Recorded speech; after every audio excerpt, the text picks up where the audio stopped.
And now let me show you how easy it is to flush out racist white people here on the internet. Check out this comment section of a video I did about Lilly Gaddis and her racism. So this is the comment section of a video I did a couple of days ago about Lilly Gaddis. Lilly Gaddis was crying and complaining about being demonetized. And as you can see here, there are plenty of racist white people who came to her defense in my comment section. They talked about how she's not racist, how she's telling the truth, and she said a pattern recognition is not racism.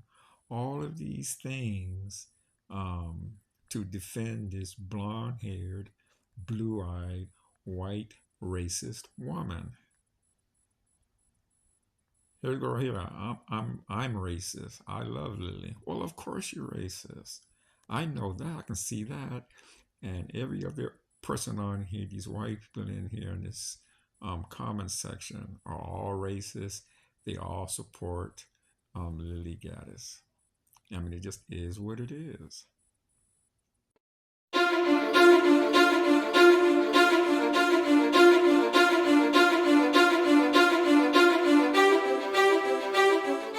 Exhibit A, Lilly Gaddis, the white racist woman who has a biracial child. Yes, she has a child by a non-white man, and she talks about racial purity and how the white race should only mix with the white race, but she has a mixed child.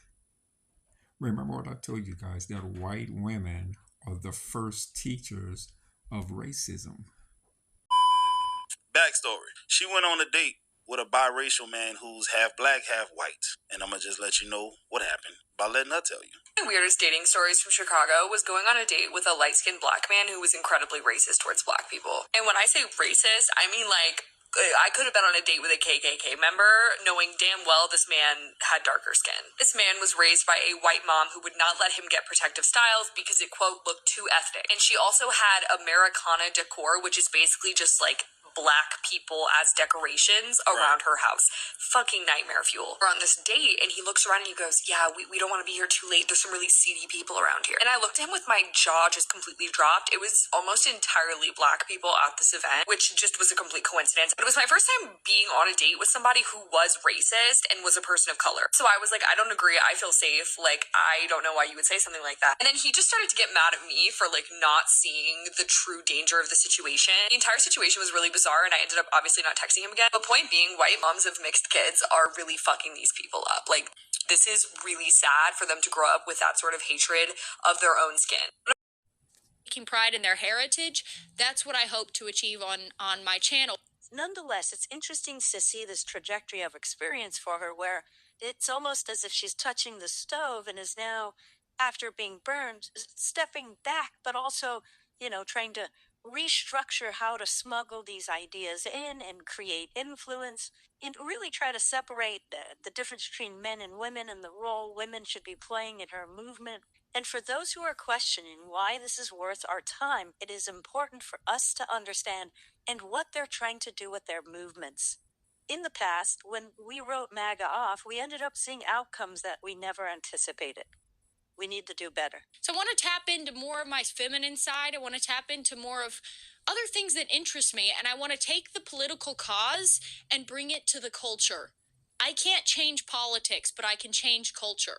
I can inspire people to be better. I can inspire unity amongst us. And you know what I mean by us. And that's what I want to do. Little rant, little ad, doing an ad for moi, pour moi. But like I said, don't expect the channel to last much longer. I have no means of funding this channel at this point. So I'm just going to put out content on this channel until we are gone. And again, in this clip, we can so clearly see this white nationalist dog whistle when she's talking about advocating for us. Nonetheless, In all of these clips, we watched her kind of tap into this whole ecosystem built on outrage and identity cosplay and weaponized victimhood. Not only that, but over and over again, we saw these same patterns play out where she says something inflammatory, gets the attention, pretends it's all truth telling, and then acts shocked when the consequences happen.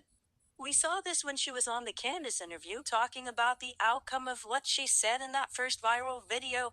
We also see it here in these later clips where she's talking about the outcomes of YouTube actually applying the policies to her and her losing her job.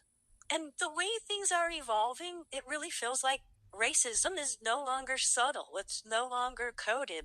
I mean, yeah, she's using dog whistles, but that's just because she got demonetized on YouTube. These days, racism, especially with people like Lilly, it feels like a full marching band in the driveway, complete with face paint, slurs, and the kind of self-anointing that would make a cult leader go, hey, maybe we should tone this down a bit. When she's making these claims about cultural awakening or the insistence that the demonetization is a grand conspiracy by big dick Bridget McCrone, or when she says the whole I'm just speaking uncomfortable truths routines, it's all part of the same playbook that we saw either with Nick Fuentes or people like Candace Owens. But the real irony here is that these are the same folks that keep calling everyone else snowflakes, but the minute the ad revenue dries up, suddenly it's a human rights crisis. Suddenly they're the victims of a global conspiracy because YouTube said, actually, no, we're not going to pay you to do blackface in 2025. And so what we're seeing today is not a political movement. It's content chasing clicks, attention, shock, and money.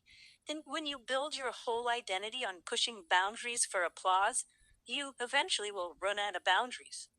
So, as we wrap up, let this be a reminder. If your entire worldview collapses the moment someone takes away your monetization button, it probably wasn't a worldview. It was a business model. And now that the grift is running on fumes, the same people who insisted that we're speaking the hard truths are suddenly learning the hardest truth of all. Leopards don't care who fed them. They still eat.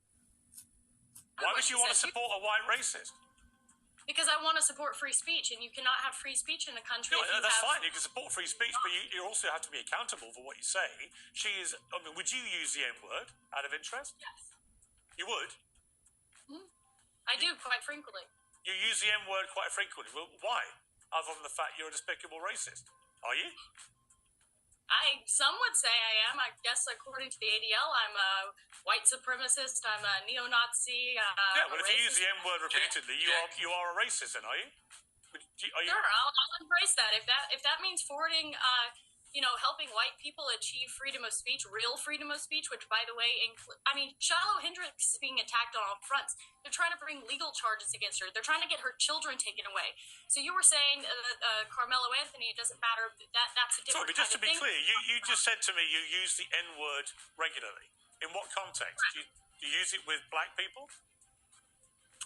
Yes, if it's appropriate. When would it be appropriate to use the N-word? When would it be appropriate? Anytime I feel like it. So you're an unashamed racist? Correct.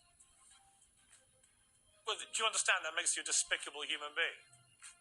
I guess so. I don't really care. I mean, why are we not talking about Shiloh Hendricks? Why are we talking about? Well, actually, I think you've moved it on in this debate very quickly to your own racism, which explains why you've supported her in public and why you've got all these views. You see no problem with a woman shrieking the N-word repeatedly because you yourself are a despicable racist, and you've just proudly admitted that with a smug grin on your face, which is pretty horrifying, actually, for most people to have to watch. And shame on you. You're entitled to do it, and I'm entitled to call you despicable.